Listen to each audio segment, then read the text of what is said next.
So in this session, what we're going to look at are the things which go into the arousal template, into triggering you throughout the day, throughout the week, so that the decision to act out does not just come from nowhere.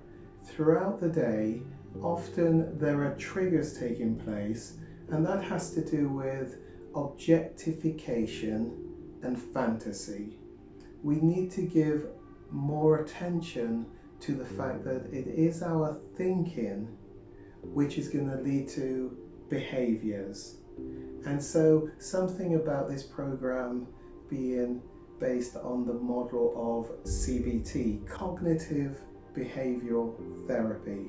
And of course the C comes first, cognitive, that which we are habitually, regularly thinking about in our minds throughout the day will become the behavior that we go on to act upon. And there's something about challenging your thinking and changing your thinking so that you also affect the behavior. Good thinking will lead to good behavior. Negative thinking is going to lead to bad behavior. And so what we want to do is intercept those not healthy thoughts which are titillating, triggering, and change the thinking to more healthy thought processes throughout the day. What I want to give to you is a tool. It's called R.A.I.D. You probably need pen and paper just to write down the meaning of the letters, an acronym. R for recognize.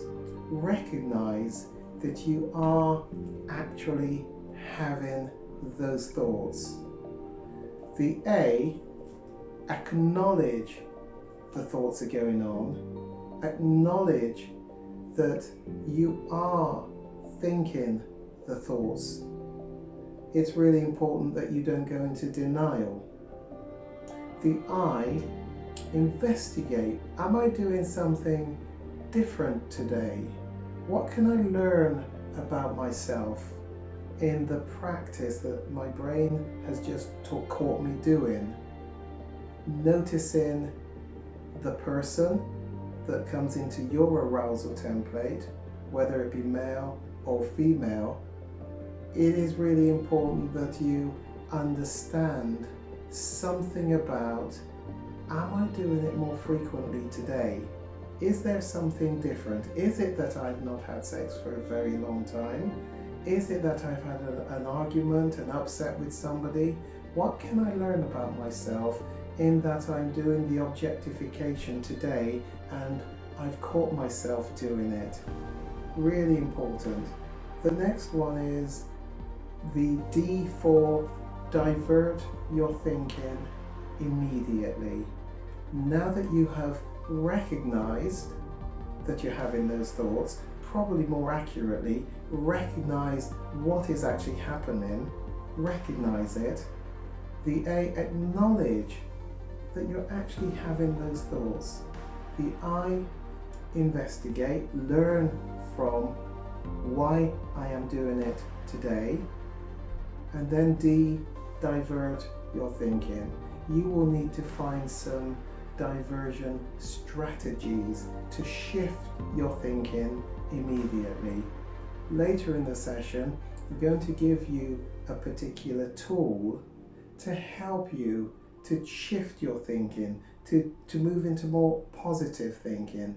But for now, you will need to use any of the skills, the tools which you have got to change your pattern of thinking away from the image that has triggered you, perhaps earlier in the day. The next thing that we add to this R.A.I.D acronym is the 3 seconds rule.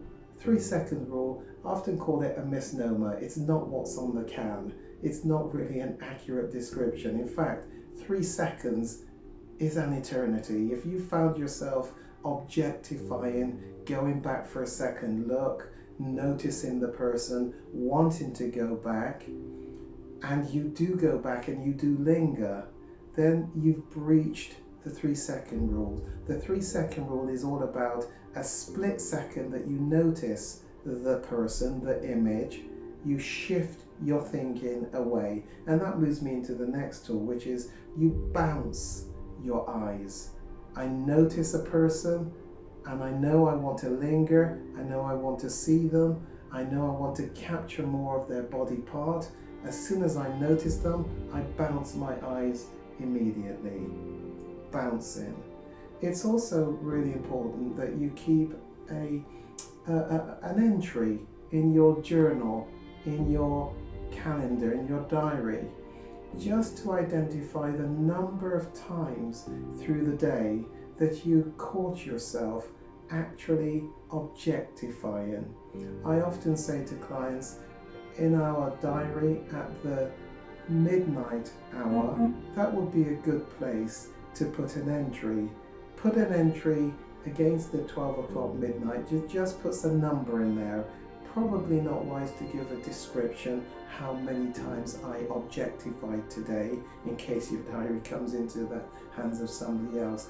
Just put a number every day, every evening, the end of the day. Don't forget the television, that's going to be a source of potential objectification as well. So pretty much later in the evening, perhaps just before bed or the next morning, do a scan of your day, identify how many times you recognize you did objectify that day, and put the number in the midnight hour.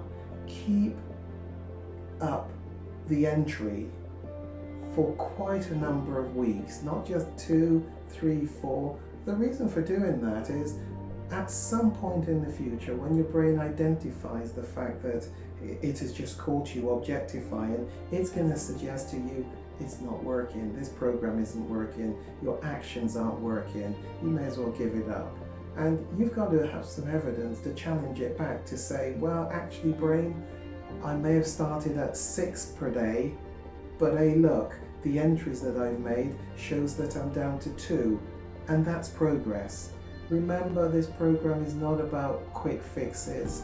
There just is no quick fix for your sobriety.